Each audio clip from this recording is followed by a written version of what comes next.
3월 13일 금요일입니다.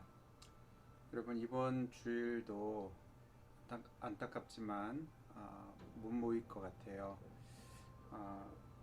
우리가 다시 만날 때까지 있는 자리에서 영육간에 강건하기를 바랍니다. 오늘 말씀은 사무엘상 9장 21절입니다.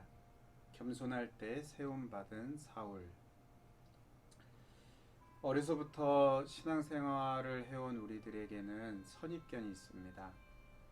어떤 선입견이냐 하면 다윗 왕은 아주 좋은 사람이고 반면에 사울 왕은 나쁜 사람, 마치 머리에 뿔 달린 그런 나쁜 사람이다, 이렇게 생각하는 선입견이 있습니다. 근데 그렇게 생각하다가 우리가 성경을 보면서 다윗이 밧세바를 간음하는 그런 죄를 범하는 그런 장면을 보게 되고, 그럼 이제 놀라죠. 또 사울 왕이 처음에 굉장히 겸손한 사람이었다는 것을 우리가 알게 되면 또 놀라게 됩니다.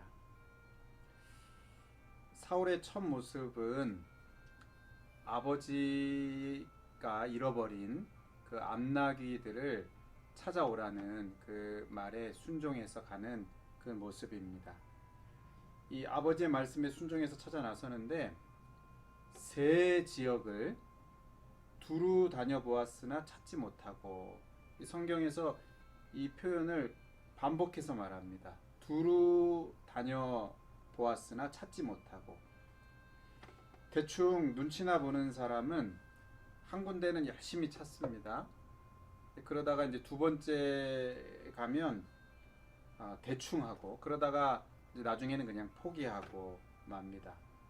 그런데 사울은 끝까지 두루 다녀보았으나 찾지 못하고, 그러니까 이런 성실하고 충성되고 또 순종하는 그런 모습입니다. 그러다가 결국 이제 네 번째 장소에 갔을 때 사환에게 돌아가자 이렇게 말하는데, 이렇게 결정하는 이유가 아버지께서 걱정하실까봐입니다. 우리가 MBTI 같은 그런 검사 같은 걸 해보면 일중심적인 사람은 사람과의 관계를 잘 못해요. 일은 너무 잘하는데 사람의 마음을 잘 살피지 못하는 경우가 있고, 또 반대로 관계 중심적인 사람은 사람이 너무 좋습니다. 사람의 마음도 잘 헤아리는데 책임감이 없이 일을 하게 될 때가 있습니다. 그런데 이 사울은 일도 최선을 다해서 잘하면서 사람의 마음을 살필 줄 아는 그런 사람입니다. 또 아랫사람인 이 사환의 말을 경청합니다. 돌아가자고 할 때 사환이 이 성읍에 하나님의 사람이 있으니까 거기 가서 한번 물어보자 이렇게 제안을 하는데, 그 말을 무시하거나 욱박지르지 않고 경청합니다. 사환이 주인에게 이렇게 편하게 무엇인가 제안할 정도로 평소에도 좋은 관계였다는 것을 우리가 예상할 수 있고요.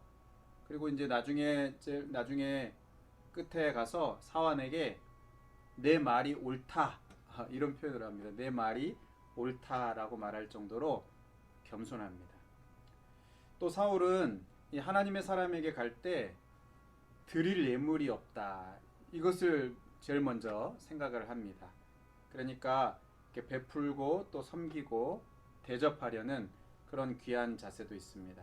그리고 오늘 본문인 21절에 온 이스라엘이 사모하는 자가 누구냐, 너와 내 아버지의 온 집이 아니냐라고 사무엘이 말하는 것을 들었을 때 사울이 어떤 반응을 보입니까?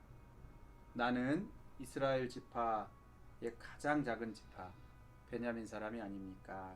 또 나의 가족은 베냐민 지파 모든 가족 중에 가장 미약하지 아니합니까? 당신이 어찌하여 내게 이같이 말씀하시나이까? 실제로 베냐민 지파는 12지파 중에 가장 수가 작은 가장 작은 지파이긴 합니다.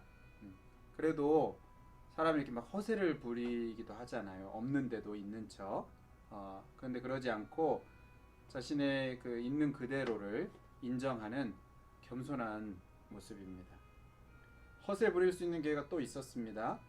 숙부가 선지자가 무슨 말을 했냐고 이렇게 물어볼 때 교만한 사람 같으면 사무엘이 나의 머리에 기름을 부었습니다.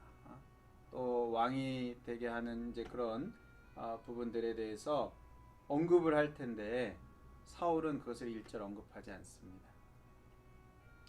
그리고 이제 사무엘이 미스바에서 이제 제비를 뽑아서 지파들을 다 모으고 제비를 뽑아서 왕을 세우는 그런 그 절차 가운데 사울이 뽑힙니다. 그런데 사울이 짐 보따리 뒤에 숨어 있어요.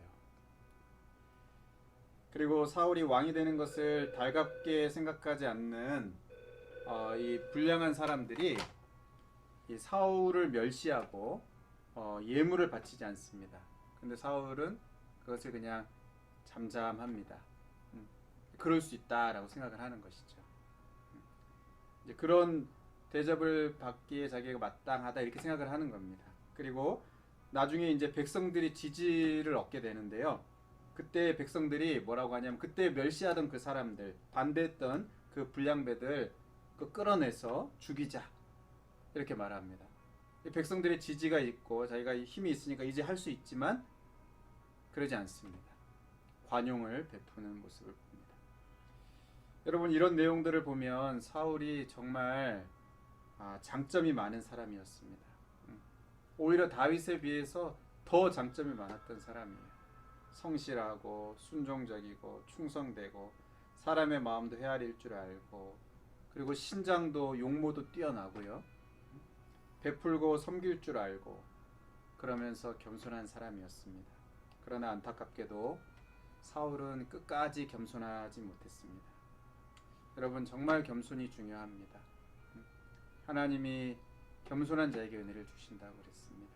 여러분 우리가 가진 게 많을 수도 있고 또 적을 수도 있고 그런데 끝까지 겸손한 것이 중요합니다.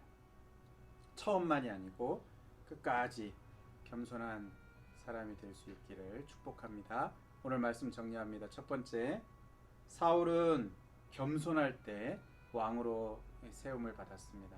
그러나 두 번째, 사울은 끝까지 겸손하지 못했습니다. 오늘 한마디 기도로 마치겠습니다. 겸손한 자에게 은혜를 베푸시는 하나님 앞에서 끝까지 겸손하게 하소서. 예수님 이름으로 기도합니다. 아멘.